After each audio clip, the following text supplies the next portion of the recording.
الله الرحمن الرحيم الحمد لله رب العالمين والصلاة والسلام على سيدنا ونبينا ومولانا محمد وعلى آله وصحبه وسلم. قال الله تعالى: ولا تحسبن الذين قتلوا في سبيل الله أموات بل أحياء عند ربهم يرزقون. صدق الله العظيم. Allah subhanahu wa ta'ala, He says that those who die in the path of Allah subhanahu wa ta'ala, قتلوا في سبيل الله, don't say that they are dead. بل أحياء, rather they are alive with their Lord. There is a metaphysical application or understanding of that verse, but there's also a more practical understanding and application of that verse. And I would say millions of other converts are the living application of the meaning of that verse.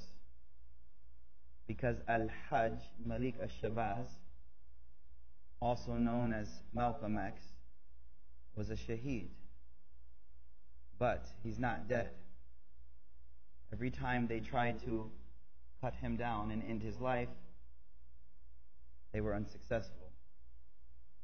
And as a result, till today, hundreds and thousands, if not millions of Americans and other people around the world have accepted Islam just by reading his story and his life written by Alex Haley in the autobiography of Malcolm X. To understand this Nur, Al-Hajj Malik al-Shabazz, the best place to begin is with the X. The best place to begin is with the X itself. Where did this X come from? What does this X symbolize? What does the X stand for? And what significance does this X have for me today? Well, in math, the X is a symbol for the unknown. And similarly here, Malcolm X, the X is a symbol for the unknown.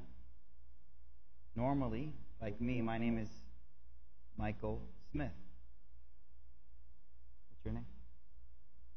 Last name? Ashfar? That Smith tells you something about me. Mikaeel Smith? I'm glad it's Michael. My mom almost named me Byron. I'm not joking, but I'm so happy she didn't do that. Anyways. The Smith means a lot. He got the joke. Thank you. Thank you for laughing. So, the Smith tells you a bit about me. Normally. In this case, it tells you one major thing. It tells you that my slave masters of my great-great-grandfather, their last name was Smith. But it doesn't tell you anything about me. The X that was placed at the end of Malcolm X's name was placed there as a symbol of a rejection of a narrative given to you from the dominant culture. It's a rejection of the narrative about you given to you by the dominant culture. And it's very profound. Very, very profound if you understand what it stands for and what it means.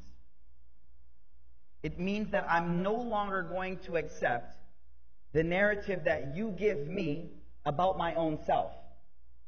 What you tell me I am, I'm no longer going to accept that. I will only accept the narrative that I myself know who I am.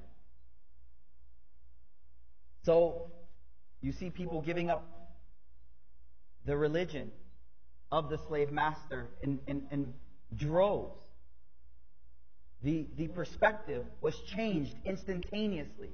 When Islam was brought to America in the early 50s and 60s, when this movement was so strong, the reason why it had so much strength is because imagine you've been looking at yourself in the mirror through the glasses of your colonizer.